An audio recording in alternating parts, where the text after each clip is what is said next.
Cube Stereo Hybrid 140 HPC Race is back for 2021, and it brings everything that the 2020 model brought, but even more this year.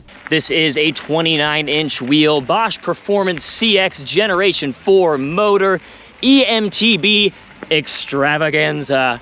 I love this bike. I got a little bit jealous last year because Hector got to do the review on it for the most part. I mean, I was there, but he was doing all the riding. I'm gonna go out and ride this thing right now, but before we do that, do yourself a favor, like this video and subscribe to the Fly Rides Electric Bike channel, because I'm gonna be riding a lot of 2021 bikes, and if it's not me, it's someone even better than me, like Austin or Hector. So make sure to subscribe so you can see all the 2021 bikes, especially if you're doing research. So we are on the way up to one of my favorite trails in Los Angeles, which should provide me my kind of kicks in terms of my cross-country stuff, but it will put this bike through its paces.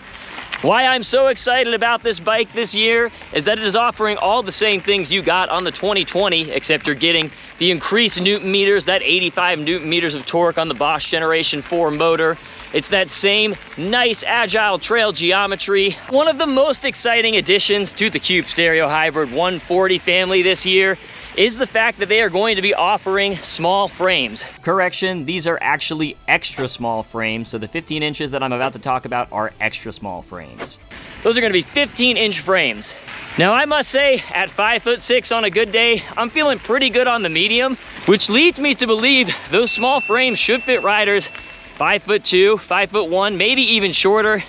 It's a new frontier really for eMTBs, full suspension one anyways, offering bikes that are gonna fit shorter riders. And honestly, if you're a shorter rider riding a full suspension eMTB, sound off in the comments below. Let me know how big your frame is and how tall you are. That said, these 15-inch frames are some of the smallest full suspension eMTBs on the market right now. To be totally honest, I'm fully expecting to love this bike, but let's see what happens. So I'm taking a load off here, you guys, because it's time to have the talk. Let's talk about specs, baby. Let's talk about specs, baby. Starting off with the drivetrain, you have got the SRAM NX Eagle 12-speed drivetrain on this bike. It is an 11 to 50 tooth cassette in the back. That is a massive gear ratio and a ton of climbing ability. Partner that with the Bosch Generation 4 Performance CX motor with 85 Newton meters of torque and 625 watt hours.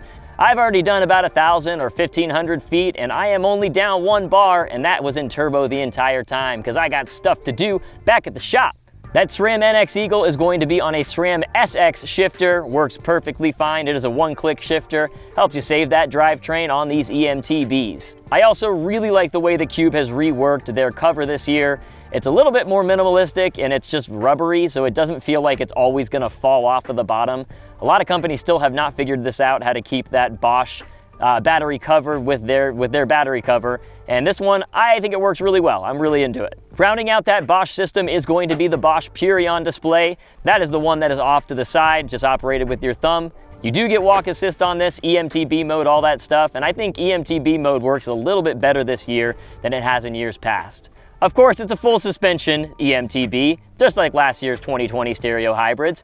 This 140 millimeters of travel front and rear is from RockShox. That is going to be the RockShox Silver 35 in the front, and in the back it is the RockShox Deluxe. This suspension setup is solid for entry-level riders. If you're looking to do single track, even some small jumps, I think you're gonna be able to get done on this. We'll see if I can. Of course, I think for $53.99, which is what this bike is going to run, that suspension is a pretty solid value, a Bosch Generation 4 motor and that suspension. It's about what you would expect it to run. Rounding out the group set is going to be Magura MT30 hydraulic disc brakes, front and rear. These are 4-piston. They are on 203 millimeter rotors front and rear. This is plenty of stopping power for the style of riding that I do, which again is going to be sort of cross country, some single track. I'm not doing anything massively downhill, so if you're a rider like me, these MT30s are going to be plenty strong. One of my favorite changes this year has been to the tan sidewall. I know, probably not supposed to completely choose a bike based on looks, but this one is a definite looker.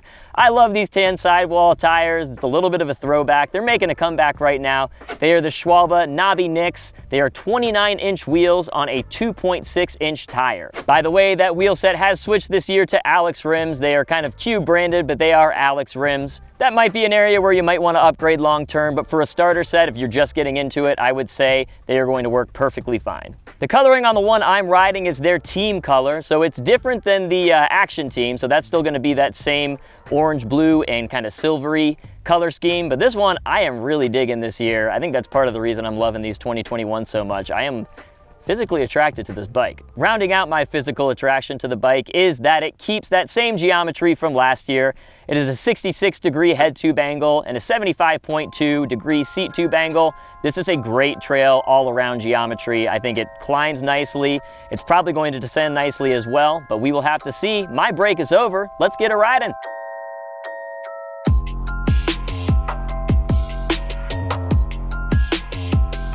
All right, guys, let's go on a quick lap right here.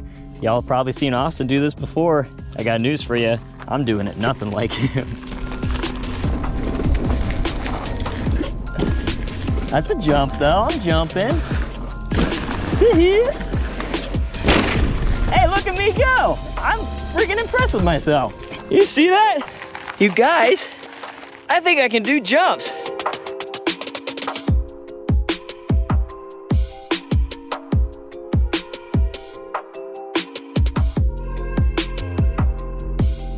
So what I'm really liking about this bike so far is it's got that cross-country feel, no doubt, like down to a T. It's really good. It doesn't feel like climbing, it's really good. It's not like a hassle to get it up the hill, like with some enduro bikes. But I'm still, you know, I'm not someone who considers myself someone who likes to like go off jumps, but it feels totally comfortable sending it off these jumps. I'm really digging it. Nice little downhill here. Eats it up. Wah!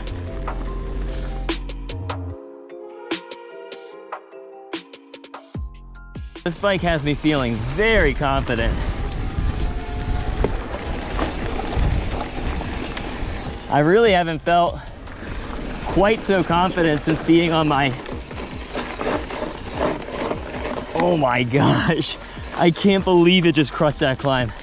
I have not felt this confident on a bike, honestly, since like the days of 2017 when it was like 27.5s with 3-inch tires.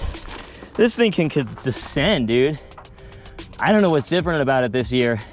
Geometry's pretty similar. A lot of the specs are pretty similar, but damn, I just feel good on it, man. Loving it. Maybe it's just the colors.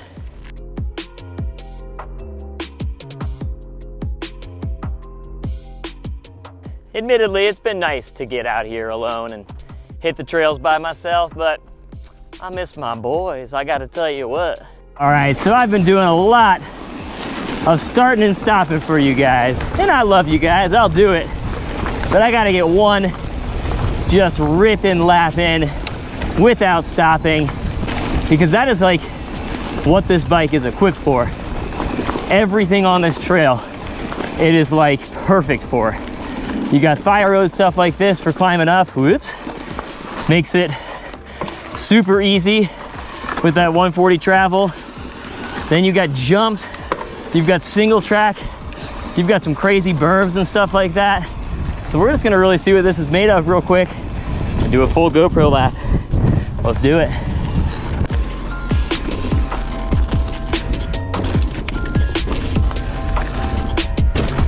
Nice. Oh yeah, we love it. Let's see how it punches into the climbs here. Nice little transitional period. You pop it up into eMTB. That was plenty. And now we're back in it. I don't hit this jump. Slow down.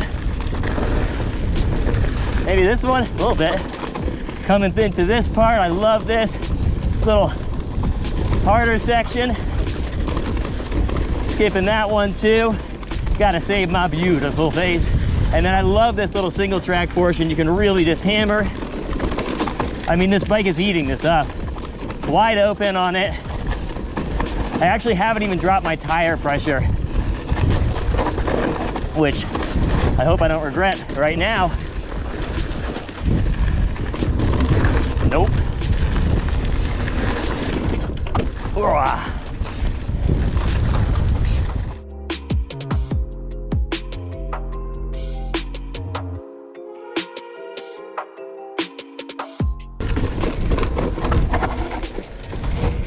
I took that just like Austin, and you all know it.